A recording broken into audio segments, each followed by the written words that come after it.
Bonjour, je suis Alan Rich.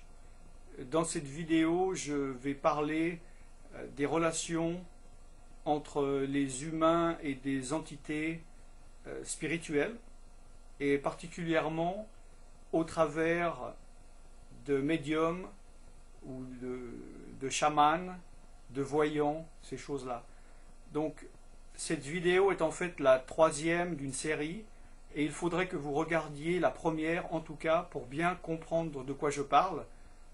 Donc elle se trouve sur centre-partage.com, à la page message vidéo, et je parle de la caractéristique des esprits, particulièrement du type dont je vais parler dans cette vidéo-ci.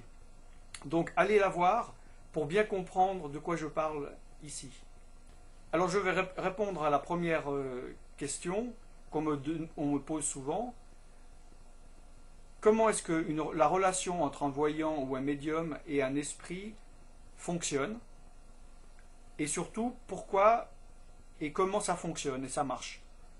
Des personnes me demandent si ce n'est que de la supercherie, pourquoi une voyante a-t-elle réussi à me dire mon avenir ou mon passé ou des choses qu'elle n'aurait pas pu savoir. Comme je l'ai dit dans la première vidéo, il y a différentes entités spirituelles.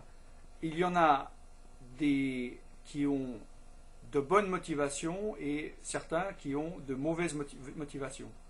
Alors comment discerner les bons des mauvais? Et si certains esprits sont si mauvais que ça, pourquoi est-ce qu'ils apportent certaines choses qui paraissent être de bonnes choses?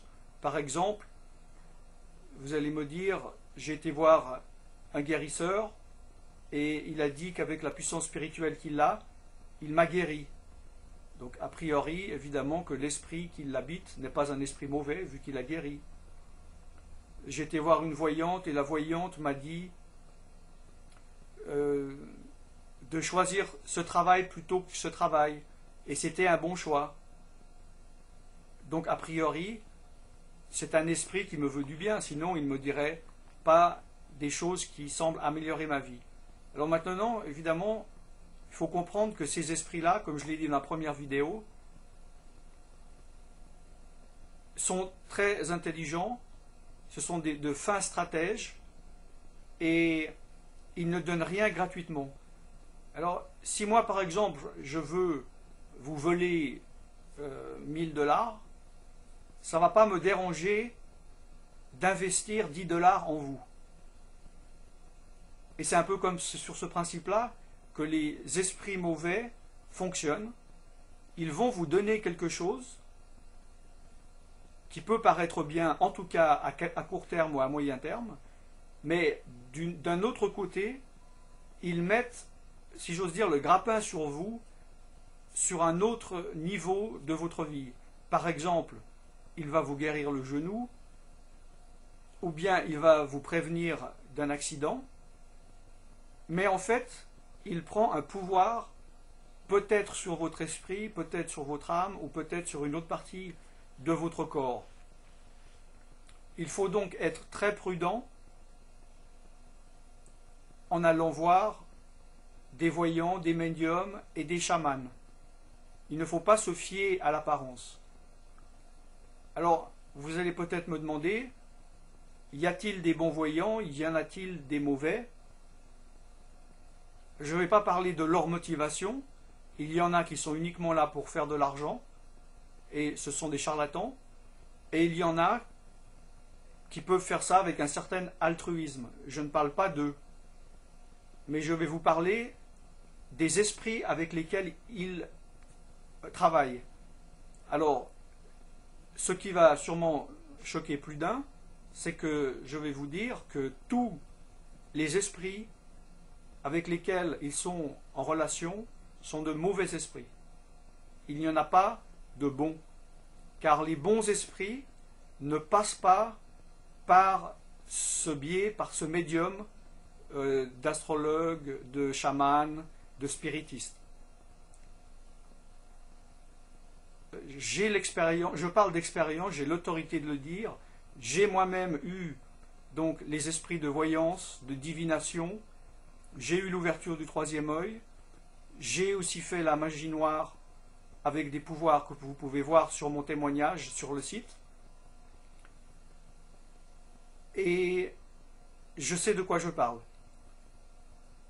Maintenant, évidemment, vous pouvez être révolté par rapport à ce que je dis, ou peut-être, si vous pratiquez ces choses-là en étant vous-même médium ou en allant voir les médiums, je dirais plutôt peut-être certaines puissances spirituelles en vous se révoltent.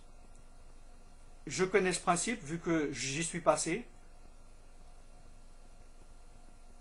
Et si votre question est de savoir, si vous savez que vous êtes oppressé par des esprits, vous ne savez pas comment ils sont rentrés, vous ne savez pas comment vous en sortir, la solution que j'ai trouvée est Jésus-Christ.